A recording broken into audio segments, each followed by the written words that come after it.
So just to share with all out there, all our patrons in Zoom land, gosh, we miss you here. We can't wait to be able to have people like Susie here in Wichita and or connect with Susie remotely, but have you here.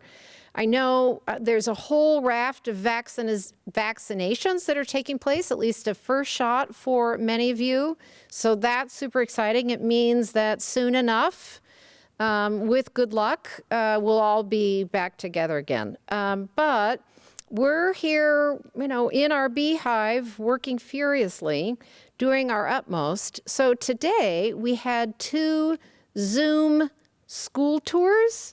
And between the 2 tours, we had roughly 600 students who were taken through our new African American art exhibition from the Smithsonian. So that's pretty cool that we've got that down and really have that figured out.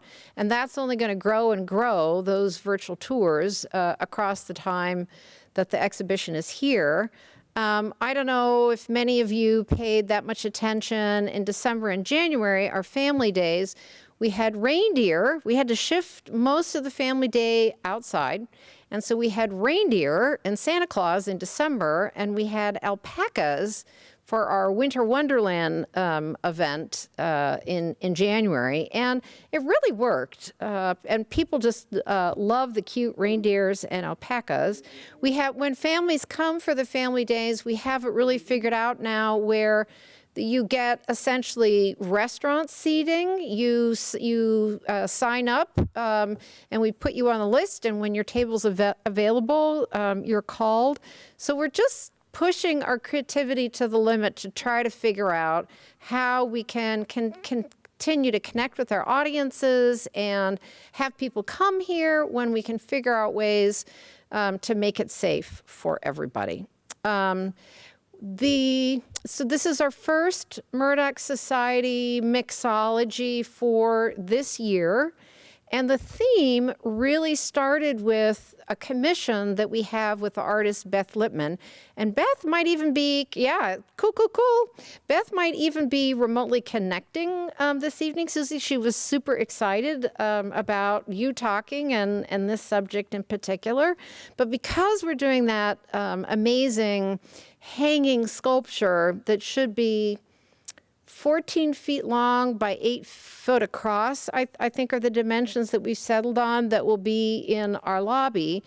We thought it would be great to try to understand how glass art has gone to this kind of very large scale, particularly in the past number of decades. Got going, I think, in the 60s, grew steam in the 70s, and forever onward. And Susie's going to help us to understand all of that. So to kick off the series, for those who weren't here chatting with Susie a minute or 2 ago, we're bringing back a speaker we just entirely fell in love with, head over heels, which is Susie Silbert.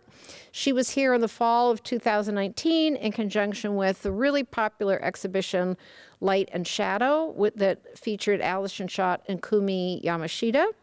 Susie was extraordinary. We absolutely had to bring her back. She was the person we thought of, and then we didn't. We stopped thinking about who else should even be on the list. Susie's the curator of contemporary glass at the Corning Museum of Glass in upstate New York. She's been at Corning for 4 years, maybe a little bit more. She shifted to upstate New York from Rhode Island, so much farther south in New England.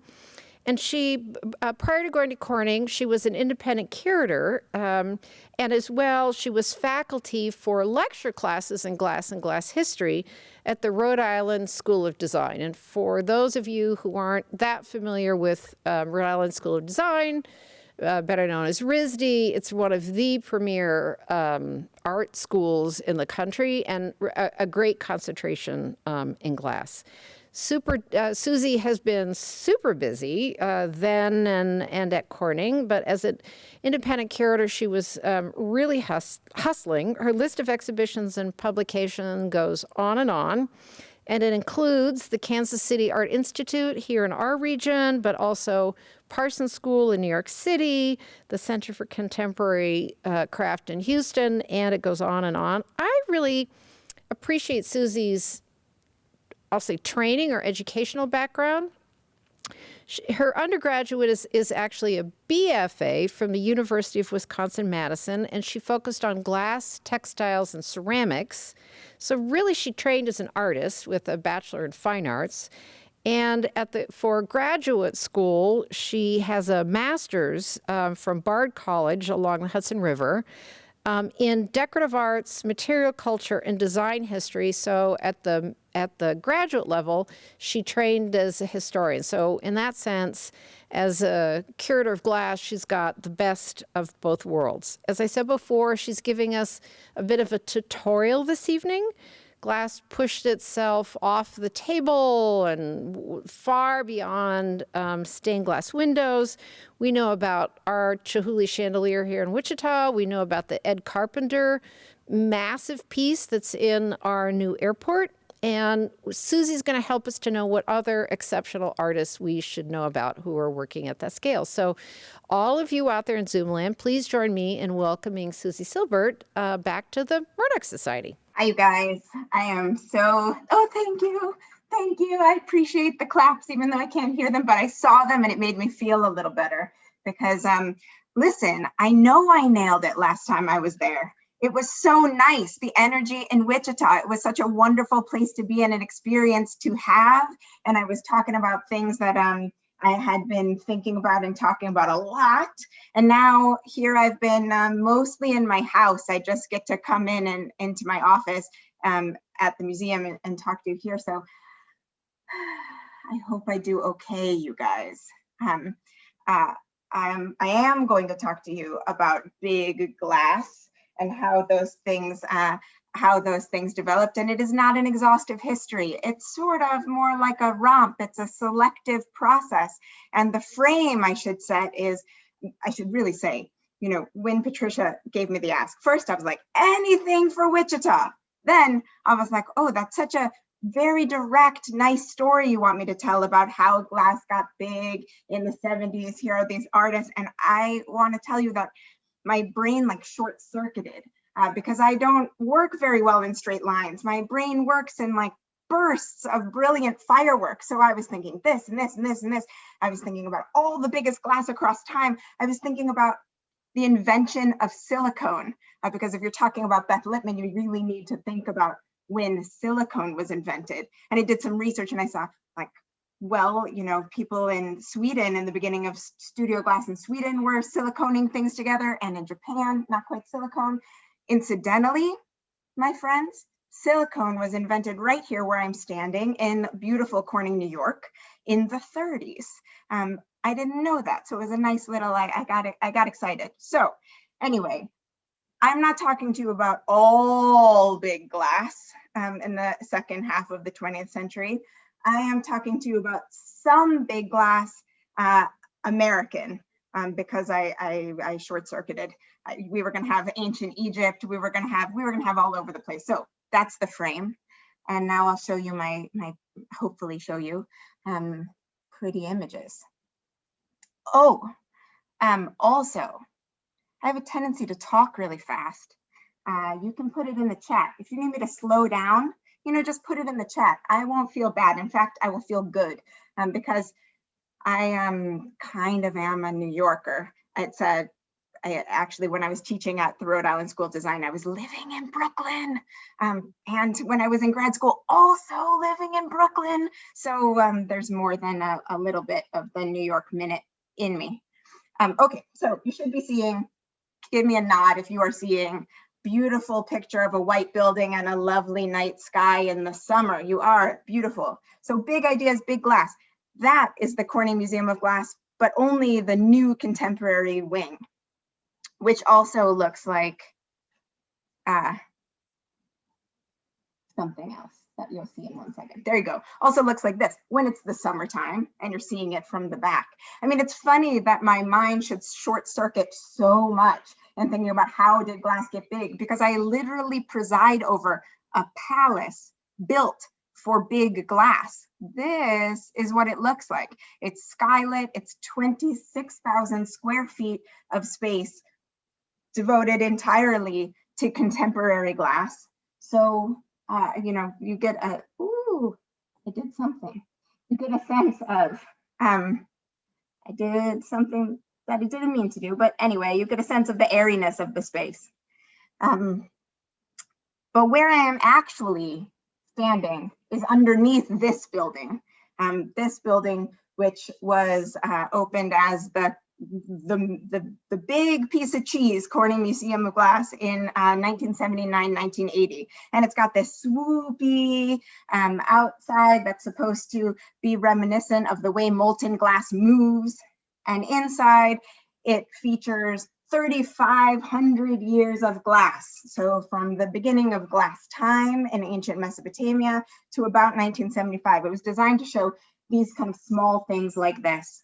And so the question I think that Patricia is asking me, and that I am now, having gone to all of these other places like a firework, prepared to hopefully give some answers to, is how do we get from glass like this and a space like this and the size of the things that you're seeing in front of you to glass like this made by Klaus Moye. And I saw that Lonnie McGregor from Bullseye Glass is here. This is made with Bullseye Glass and at Bullseye, huge, big things. Of course, they look bigger because I chose a picture with little kids in it, stagecraft always. So the question is, how did it get big? Well, it got big. You got to start somewhere. I think it starts with this bottle, which looks so nice and big on your screen, but is just a little tiny thing, like a light bulb size, an old school light bulb, the blown kind, in 1962. And Harvey Littleton, another child of Corning, actually grew up here. His dad was the first physicist hired by Corning Incorporated. He got the glass bug. A lot of people had the glass bug, but he had the glass bug, and he also had kind of persistence, and he had a drive to get people to give him things, and he was an evangelist. And he organized in 1962 a couple of workshops at the Toledo Museum of Art. I uncovered last year that those Toledo workshops almost were the Corning Museum of Glass workshops or the Rochester Institute of Technology workshops, because Harvey Littleton had been so involved with the Corning Museum of Glass and Rochester throughout the 50s, trying to figure out how do you make glass. So he makes some glass. He goes back to the University of Wisconsin. See, it's all roads lead to Beth Littman. And he starts making his own glass. And his own glass starts very small. This is 1963. So right after, just as he's learning. I mean, the big deal about learning to blow glass is this is 1965, is that there's no one to teach you because it was all industrial. There were just a few people that could know. And Harvey was interested in figuring out what the glass could do, what you could say, what you can do on your own. Another 1965. They're small. 1968, that funny piece on the corner, he's thinking in different ways. The glass is small, but all the while he's teaching, he's learning, he's thinking, what are the possibilities of this material and who can I convince to start working in it with me? So by 1968, 69, he's making these nested eyes that you see on the bottom right. And then in the 70s, he starts getting much bigger. That piece is bigger than a bread box, smaller than the largest scale flat screen. It's a pretty big thing. And he keeps getting bigger. This is about the size of me. Oh, I should also tell you, one of those things that made it a little bit hard for me to think of how to really tell this story is that I am 5'2". I'm small, like Tara, your curator. Yes. Yeah, also small people. I come from a lot of small people. I towered over my grandfather before he died, and he told me diamonds come in small packages. So it's hard for me to think big, but big is not bad. This piece, the size of me, another large piece. This is all as he's getting to the evangelical height of glass, spreading the good news, getting people excited, pushing his glass out all over the place. This piece is 1979. But then he starts to get a little bit more human scale. back into the realm of something that you could own and have, in part because, you know, he wanted people to own and have, and he had stopped teaching at the University of Wisconsin and was self-employed. And then, you know, this is another big, it's for your big house, you know, but you could have this in your house. One of Harvey's students, all of Harvey's first students, went and they populated the land with glass programs. They started glass programs all over the place and started making glass. And among those people is hopefully a familiar name, Dale Chihuly, a familiar image. Do you guys remember your museum? I want you to remember your museum. I mean, coming in here and it's so dark and hard for me to visit. So I wanted you to see this. And actually I saw that image and I thought the greatest medicine that I could give to any of us, and that was before I knew that it was 3 degrees for days, was the gift of this image filling your screen. This is an incredible piece, this big Dale Chihuly. And of course, Dale, you know, Dale's work got so big. Here's another one that should be familiar. I thought it might be nice, especially as you're eating, you know, just to remember the good things that you have. Because he had good news to spread. And he had good news to spread about color, about community, about showmanship. He was drawing everyone in to what he was doing. And that was, in a way, taking what Harvey had taught him and then exploding it into new worlds. And I have just said, you know, there are all these people that are thinking, I guess what I'm trying to say is, the glass gets big when the idea of what the glass needs to hold is bigger than the glass. You know, Chihuly is talking about so many people and so much space. So the glass has to get big to fill that. But that's not the only way. And I just want to acknowledge that there is a whole other thread to glass and to glass of that time. So I'm showing you Mark Peiser, who is a glassmaker in North Carolina and who is originally from Chicago, trained in product design, electrical engineering before he moved down to the Therman School of Crafts in Western North Carolina and started to make glass. He was 30 by the time he started making glass, and he was interested. He represents this other path, people that are trying to make things that don't speak on this big grand scale, but rather that connect intimately with the people that are around the pieces and that really think through the possibilities of the material. So he is somebody that was dialing into the chemistry of glass, thinking like he made from raw materials all the glass that you see in front of you to make it so that it could expand and contract at the same rate. He is thinking about the material. He is thinking the speed and the size of the material, and making big glass, single components of big glass, is a difficult thing to do. But even he, as his career went on, started to make bigger glass, like this piece, which is inspired by the Palomar mirror, which I'll show you in a second. And that's small, but it's still pretty big. It's 200 pounds of glass that he made the composition and cast in his studio and cold worked in his studio. It's pretty much a large thing for a piece of glass that you're going to handle on your own.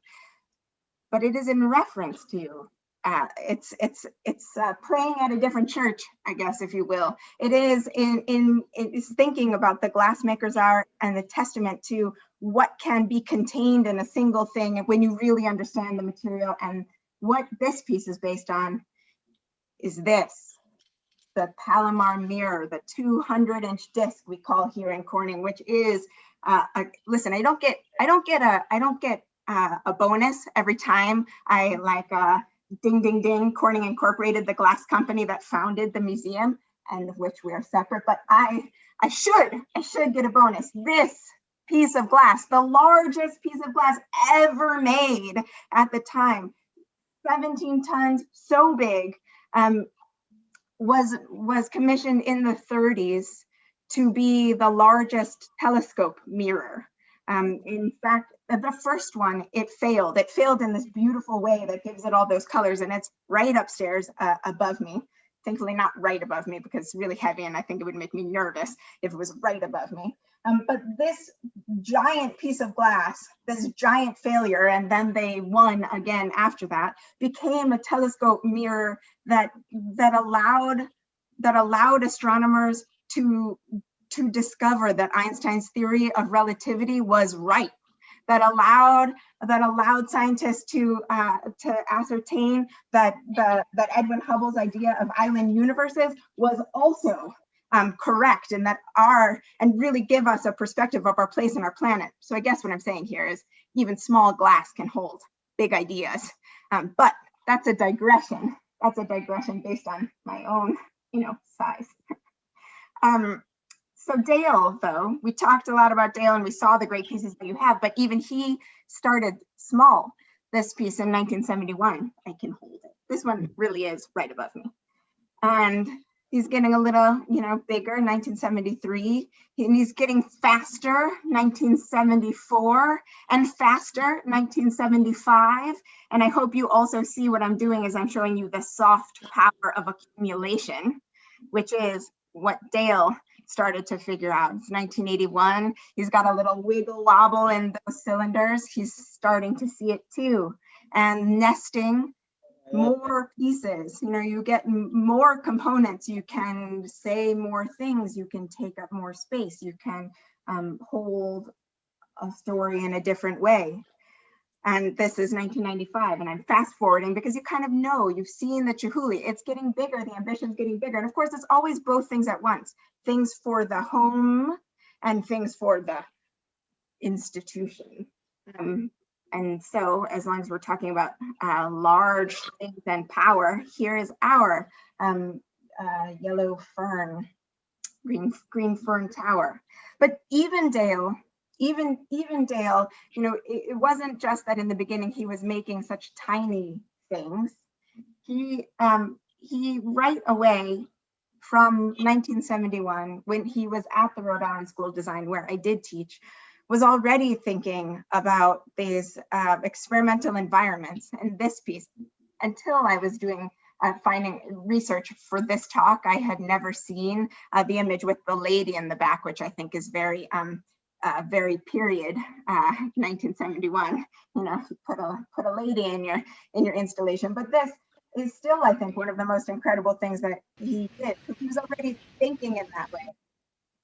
And one of his students, who also caught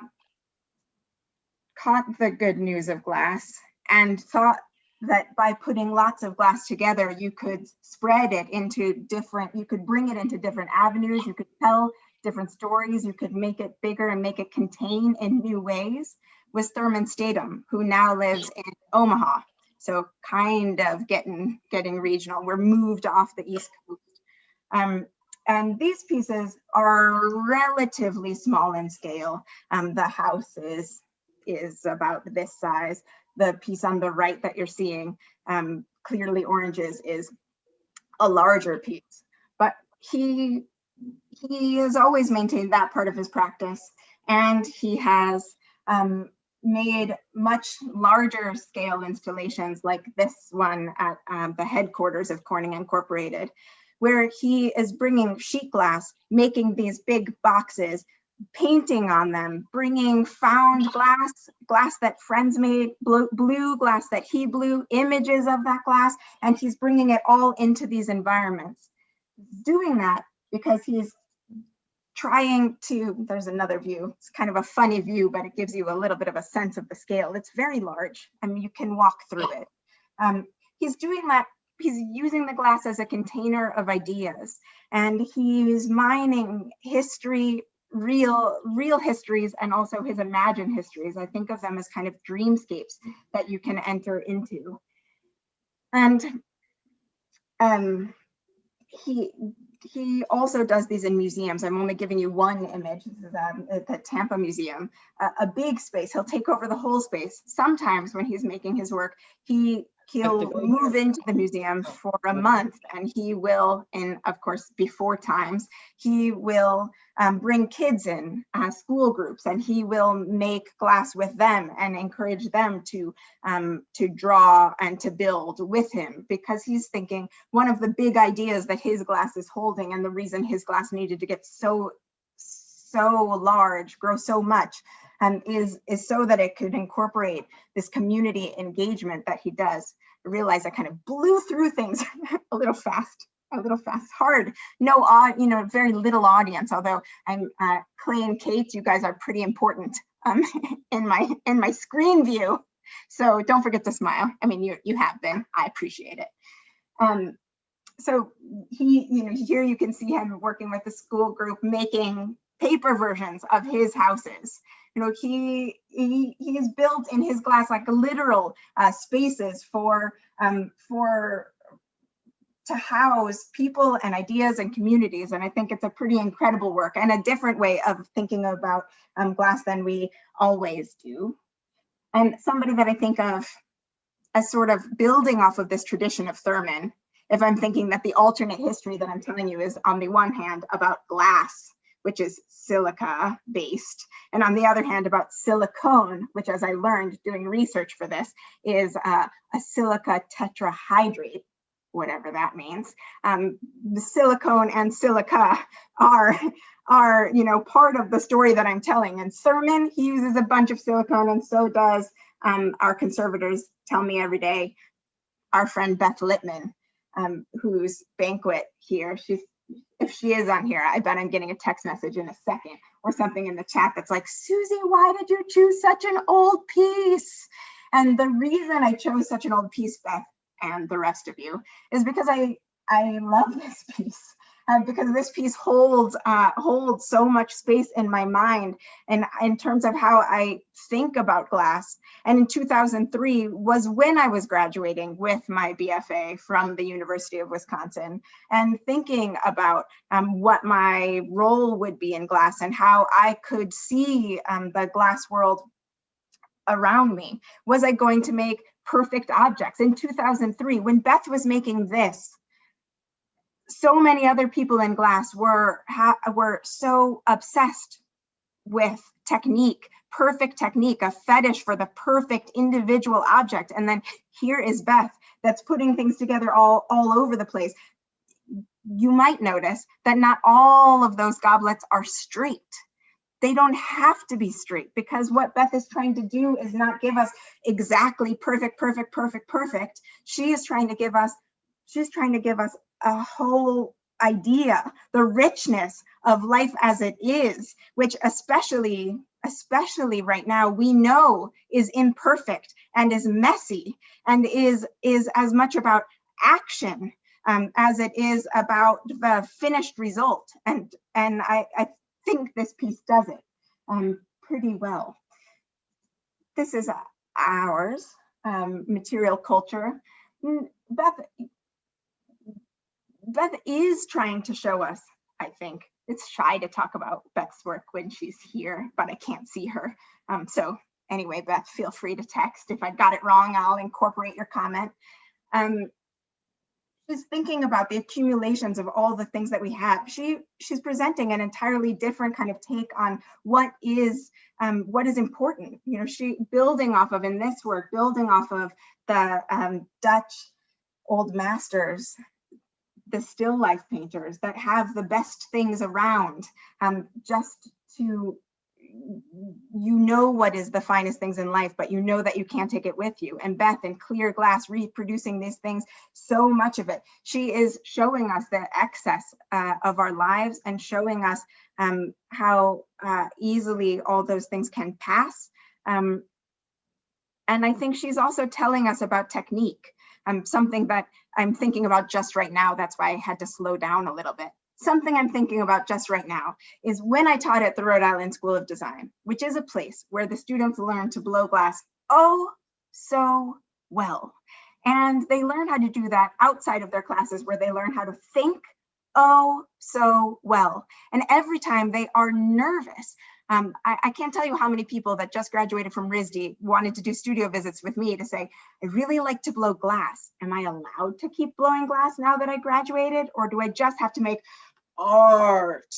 And all of those people are also telling, we're also talking about, they always wanted to write their papers about Renaissance Venetian glass and about the humanist concept of difficultà, this idea that you were expressing your humanist values, your like the true essence of being a cultured, knowledgeable human by being able to express technique beautifully.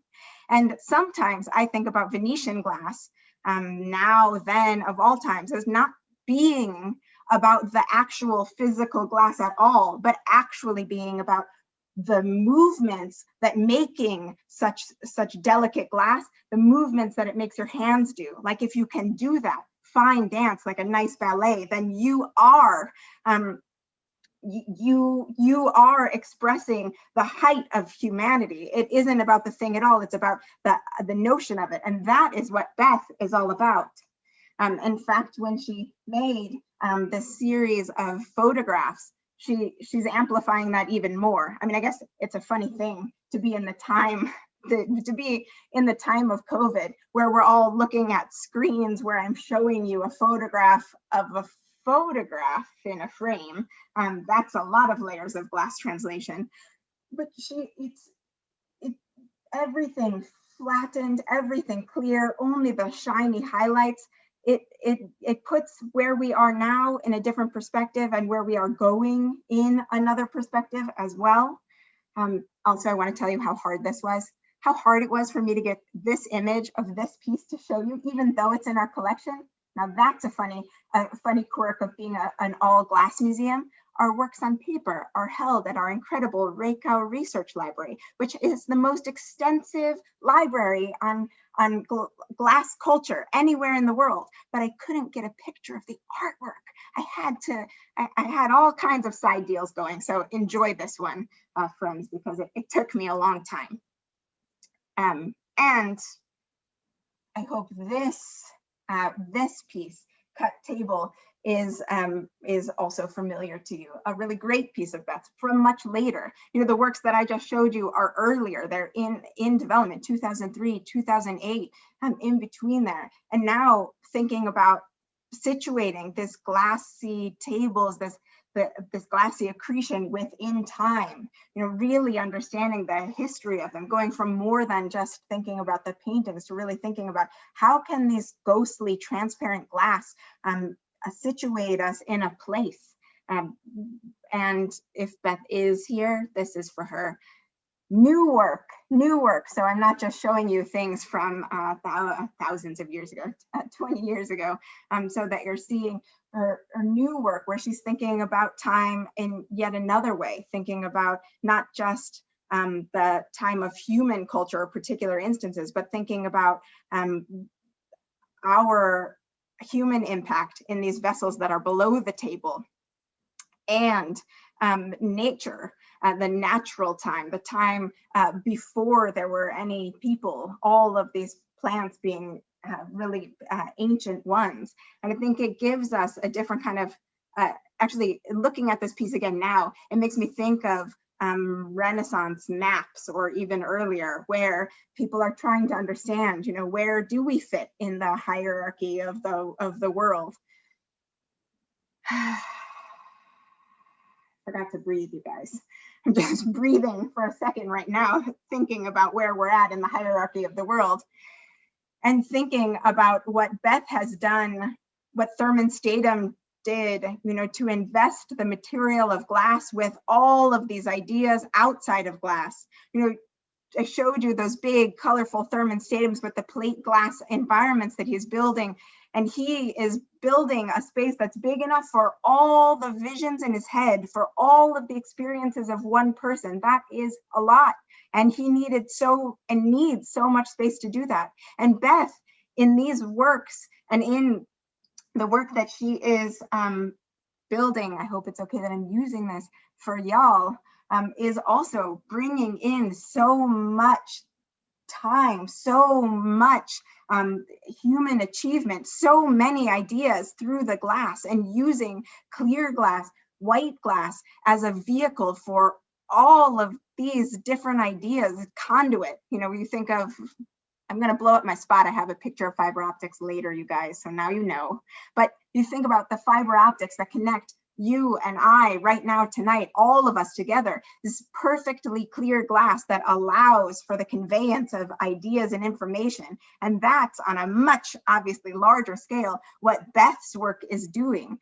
This piece that you will have suspended in the air will hold, will hold so much history, will be a vehicle for ideas, the ones that Beth puts in, the ones that each of you bring, the interpretation that Tara and others at the museum bring to the work. And it makes my really is actually making my heart expand, my mind expand to think about all of the layers of ideas and interactions that will happen with this work as it lives in Wichita. Another artist. Speaking of big glass suspended in the air and ideas, another artist who does that is Fred Wilson. And Fred Wilson, you know, everybody that I've shown you so far, every single one of them, even Therman Statom, who is mostly using plate glass, is somebody that works with the glass themselves. And I forgot to tell you my favorite Beth Littman story. So let me tell you now while we look at Fred Wilson's work. My favorite Beth Littman story is that in between my undergrad years and my graduate studies, I lived at the Penland School of Crafts in North Carolina, where Mark Peiser and others are based. And in 2006, there was a flat glass class, a glass painting class that I was the TA for, and Beth was teaching in the hot shop with a Swedish artist named Ingelina Klenell, who she demos with quite a bit. And at that point, I had been working glass for 7 years. I started studying in 1999, so 7 years, and I had lived at Penland for 2 years, and I had seen so many glass workers.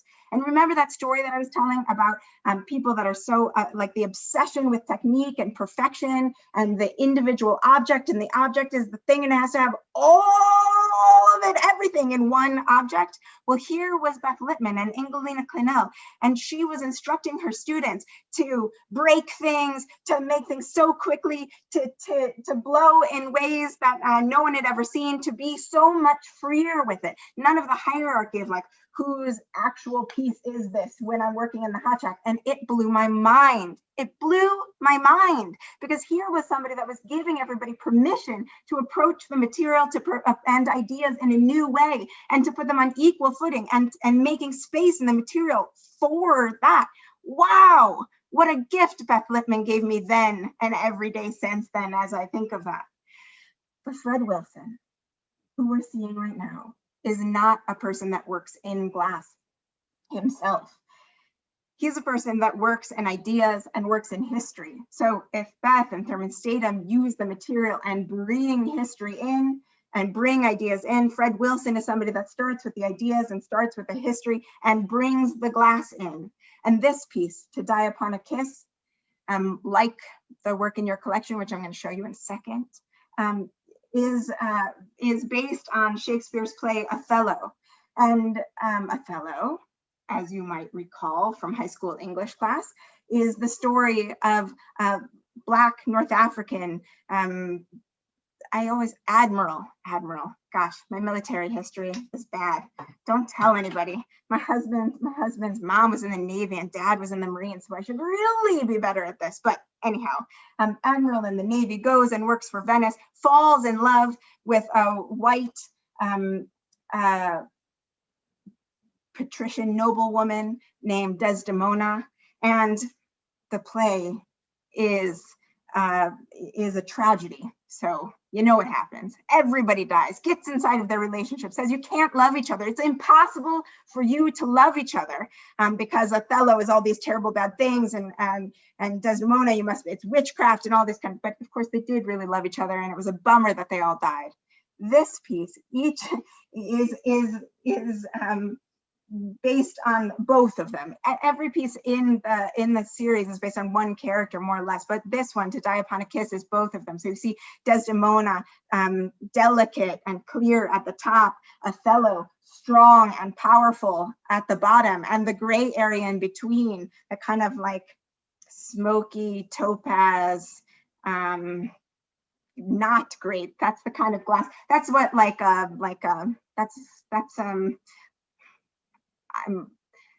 can't help it. This is the words that are coming out. It's like lung cancer gray. I'm sorry. It's bad. It's a bad gray space. You know, it's the space where things between any two people, mixed race or not, get messed up in any kind of relationship. And he has taken this piece, this very traditional form, the history of glass, a typical Venetian chandelier, which has usually these delicate colors and flowers, and he has translated it into these other colors, made it bigger. And also, while we're talking about power, Venetian glass, in the time that Othello was written, in the time that this piece was made and earlier, was the height of diplomatic power. So we're talking again about power and ideas. And I wanted to show you this picture because, again, I hope you visit your museum and see it. Also because I like yours better.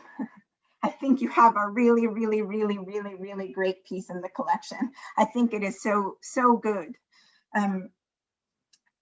You probably already know this, but I am going to tell you again, you know, because why would Fred Wilson, this incredible American artist, one of the most important American artists, who has given us a new way to see since the early 90s, when he did his piece at the Maryland Historical Society called Mining the Museum, and for the first time in history, brought the slave shackles and put them next to the colonial silver, giving us a different perspective on our country.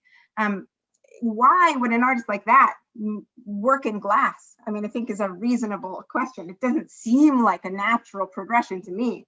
But the reason is because he got the commission to design the American Pavilion at the Venice Biennale, and I think about 2002. And just like he did at the Maryland Historical Society, he thought, well, how can I think about what is important for this place? Again, he starts with the history and starts with ideas. What is important for this place, Venice? Glass is. And how can I think about the African presence in Venice in that time? And so that sent him down this whole path, this rich, incredible path that I'm glad that he went down, because every time I look at the work in our collection, and when I was so lucky to be in Wichita and saw yours, you know, I am reminded of the affective power, that like ability of an artist to have an idea and to work with people that really know how to make it, that make history come alive, you know, to work with people that make these incredible mirrors. This is unbelievable skill that he's recovering, commissioning these artisans in mirror. And I don't think there's that many people that have mirrors like that. And what he's telling us, I think, is so powerful and strong. Our piece, I saw Othello's visage in his mind. The title of that comes from Desdemona's soliloquy, where she's called into court and the people are trying to tell her again that, you know, she couldn't possibly love Othello, etc. And she says, no, I saw him the way he sees himself, which is to say, I saw him beyond race. And what I think Fred Wilson is doing in creating this layered mirror with so many reflections all over the place that makes everything so complicated and makes everybody who looks in it darker. I think he's saying, no, you can't love me beyond my race. You love me. And that is all of the complexities and all of the layers and all of the things that are me. And that, you know, that I think is a gift to each one. It's certainly a gift to me, but I think it is a gift to each one of us to remember that we are the sum of our parts. We are all of the things. We are like Beth Littman's banquet imperfect and complicated. And as I tell our conservators and our prep team every time when I want to move Beth's work, and they're like, it has so many pieces and they always break. I mean, that's the way the cookie crumbles. That's the way that glass is. That's the way that life is. So I'm almost there, but I'm not quite. I'm going to talk faster. Another artist that comes outside of glass but comes into the material is Vanessa German, who's based in Pittsburgh. She doesn't work in glass at all. This piece, talking of big glass, it could look like a little dolly. It's not a little doll. It's 88 inches tall. It's quite large. And it's glass and mixed media and all sorts of different things. It's called The Walker, for how to honor the price of compassion, how not to die of lies. And she works big. This piece was part of a larger installation, a parade at Wheaton Village, the Museum of American Glass in New Jersey. She was a resident there. She was invited to come and make glass and combine it with these large scale power figures that she makes. And these pieces are unbelievable. Like Beth and like Therman Statom, she's bringing in ideas and she's using these ideas to inform her work. Each piece she thinks of as a power figure. It's designed for healing, and there's all sorts of things going on inside of it. To give you another view. So it's glass and it's beads and it's fabric and it is so much cowrie shell and plaster. But her work doesn't end just in the object. Her work, like Therman's and like Beth, when she invites so many people into her process, engages community. And as important to her as the physical objects is her art outreach work that she does. So she has something called Art House. She lives in a neighborhood that is significantly under-resourced in Pittsburgh, and she made this house where anybody can drop in and do artwork, and she's built a whole community and changed her neighborhood. So I guess what I'm saying with Vanessa German is you can go from the idea to the glass to the community, that big glass in general has ties to community, that has ties to bigger ideas. But any story about big glass and big glass in the 20th and 21st centuries would be incomplete without Stanislav Lubensky and Jaroslava Brichtova, who are not Americans. They are Czech, but you can see them here next to these incredibly large pieces of glass. And their glass had to get so big because their ideas had to be so big, because they were working under communism. They were working actually through so many world wars and major regime changes, and they had to keep the spirit alive. Just to show a little bit, this is 1946, Stanislav on his own. By 1956 and 57, they start working together. That piece is tiny, but already you can see that it has a powerful ambition. And this is a head, but when you see it, it's almost like two heads kissing. And another piece, 1957, 1958.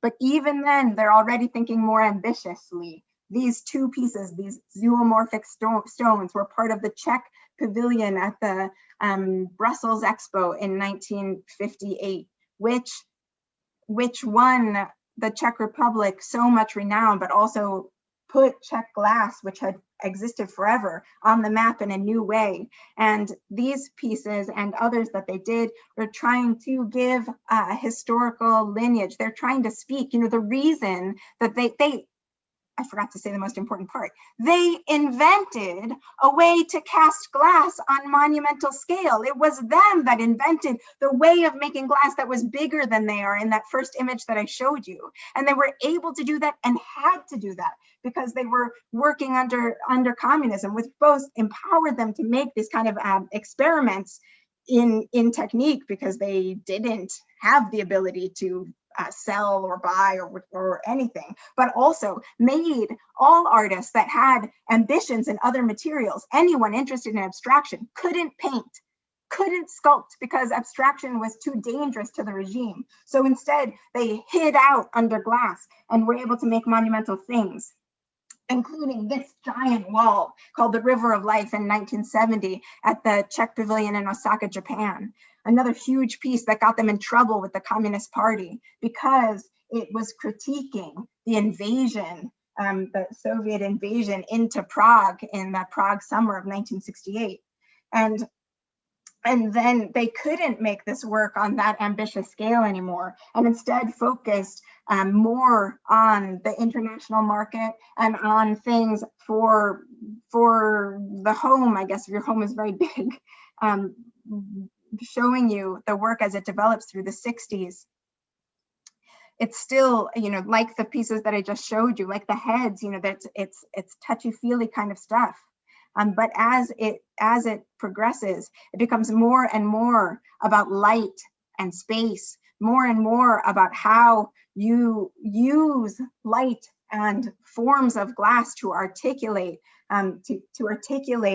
new beginnings. What I think of in their work, when I think of pieces like this, is that it is about how you have the big structure. They're operating still, under communism. Well, they made this just right after, but big structure. And how do you bring a little bit of light in there? How do you make space for thinking in a new way? They had to make the glass big so they would have space for that idea. And I need to show you, of course, our big glass. The museum, this museum, did a commission of their work and a retrospective in 1994. But these three, there's actually three of these, but I couldn't get a great picture of them, were before that. They were in the entryway of this building that I'm standing in right now, when it was the only part of the museum before the big white form existed. I'm showing you a drawing of it too, because the way they worked, Stanislav would draw, and then Yaroslava would translate that drawing into form, thinking about the way light would interact. And that brings us kind of back into the space where I am speaking to you from, this big gallery and our smaller version of the images of theirs that I showed you at the beginning. This gray piece that I'm showing you is called Imprint of an Angel, and it was made as Stanislav was dying of lung cancer. I'm sorry, that's come up a lot. I guess I must be thinking about that. And from the front, it's like a helmet. It's so strong and stable. From the back, you really see the shape of the lungs, but it also looks a little bit like a bird, a little bit like an angel. So again, finding the space within all of the things. And this piece, a huge one, I couldn't find an image with a person in it, is another piece from the Corning Incorporated headquarters, because the largest glass, if you want to talk about the biggest glass that I know of, is in Corning's headquarters, commissioned in the 90s to be inside of their spaces to inspire their employees every day, which again, I am not one of them. I just am a fangirl since before I worked here. This piece that is so powerful and strong. And so that brings me really back, because I'm not just in the museum, I'm in Corning. And this here is Corning in different and brighter, less snowy gray times. The building that you see on the left is the Corning headquarters, and it's just across the river from the museum. The tall building, that white building with blue, is called Little Joe Tower, and it's where, for most of the 20th century, all your glass thermometers were made. It's an important spot in town. But in this place where there is such big glass, there's no other place in the world that has bigger ideas about glass. And some of those big ideas are actually quite small, like the glass on your cell phone and maybe on the screen that you're watching me on, and the fiber optics, like I said before, that are connecting us. And I think most importantly, at least for me right now, as the vaccine vials, the vials that are helping all of us or those that want it to get the vaccine. And so I guess in closing, I will say, again, big glass, big ideas, and sometimes they're together. Sometimes the glass gets so big so it can hold these big histories, these big notions, but sometimes the glass gets the big idea glass is the smallest glass, and that maybe whatever glass, wherever you are, is the right glass for holding ideas. Done, you guys. Thank you.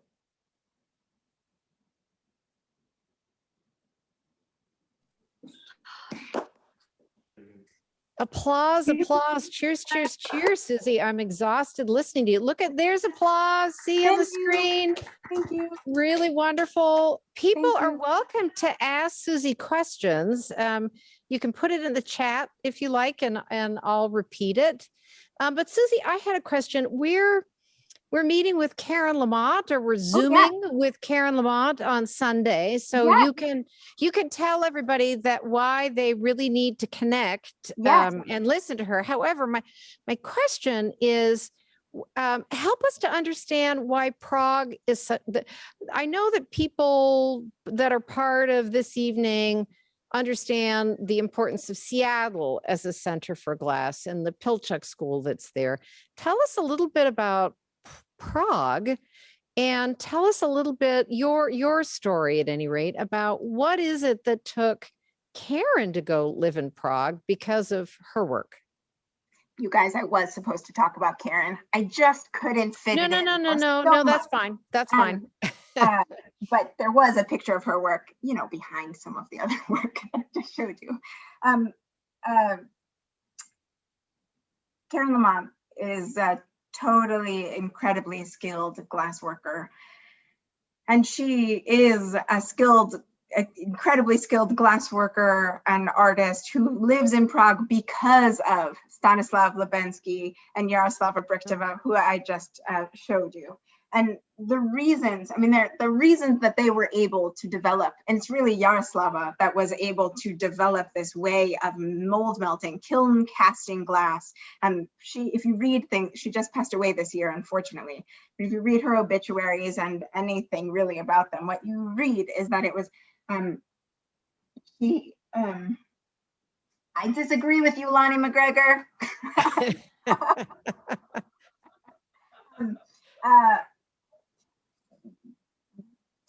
She pushed things.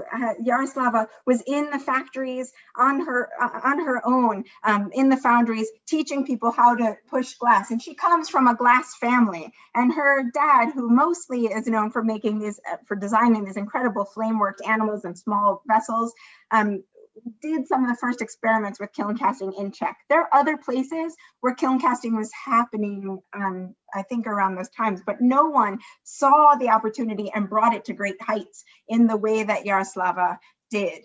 And when Karen started making her work, when she started casting, she ran into something that many people run into, which is that there weren't kiln space. There wasn't access. That giant glass, the Palomar mirror, the 200-inch disc I showed you, that huge piece of glass annealed for a whole year. It was stuck in the kiln, cooling down slowly. Most glass, that's why there's no glass that big made again. It's too hard. It's too hard to do that. So when Karen wanted to make larger glass, she needed to go to the Czech Republic, because that is where the knowledge of that glass making technology was and is. And then also Prague is super inspiring and lovely and great. And so, what artist wouldn't want to be there? That's a view. There, like, what is happening with the world of casting, how casting shifts and changes, what other places are trying to work on developing that technology. All of that is an unfolding story. So I don't know if you're seeing in the chat. Yes, and I should tell people who are Murdock Society people who are with us. We have Beth Littman, who's going to be a presenter later. And we have Lonnie McGregor, Lonnie and Dan Schroer are going to present in April. So we have some of our next speakers who are joining us. And Lonnie has a great question. She asserts, and then she has a question, that for her, much of the exciting contemporary glass that's happening today is coming from outside the American studio glass movement. And she wonders what you think about that. And if you have an explanation for why, Susie. Well, as I said before, I did disagree. I think that there's incredible work happening within and outside of people that come up through a glassy way of thinking. But I think there are a couple of things. One, when you are really thinking with the material, like you are thinking through the material is thinking through you. There are kind of size factors. So you might not be making work that's like so giant and big. Also, money.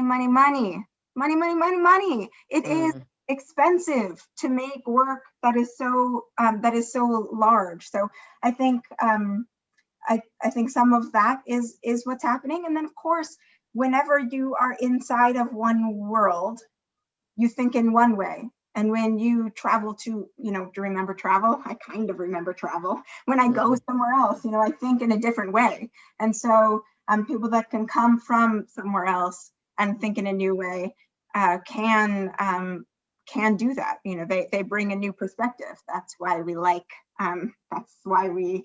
meeting new people. It brings us new perspectives. But I guess I would say there is good and bad work. There's a lot of work in glass.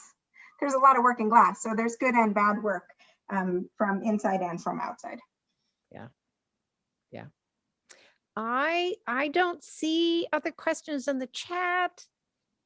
Susie, you have any parting thoughts for us? You've been absolutely spectacular this evening.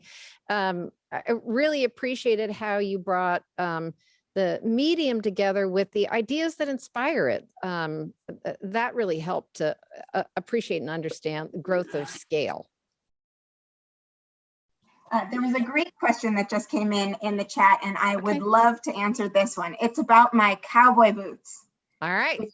Which are not glass. I lived in Texas for some time, and Texas Houston has been my spiritual home for some time. And when I started this position that I have now, the formidable curator who preceded me had been here for 15 years, and she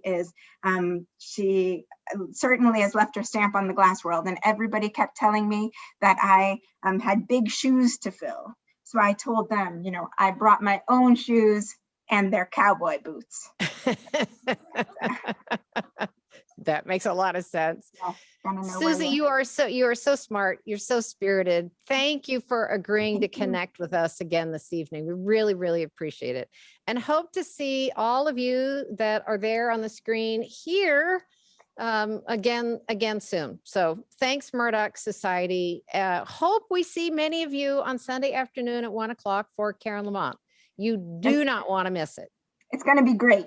She is incredible. She was a specialty glass resident at which is a collaboration between Corning Museum of Glass and Corning Incorporated, and she made incredible things here. And she's inspirational. So you don't want to miss it. It's pretty lucky that you have her speaking. And thank you all so much for spending your evening with me and with each other and with the museum. It is really truly my honor to have gotten to spend this time with you. So thank you very much. So cool. Thanks all. Good night. Good night. Stay warm.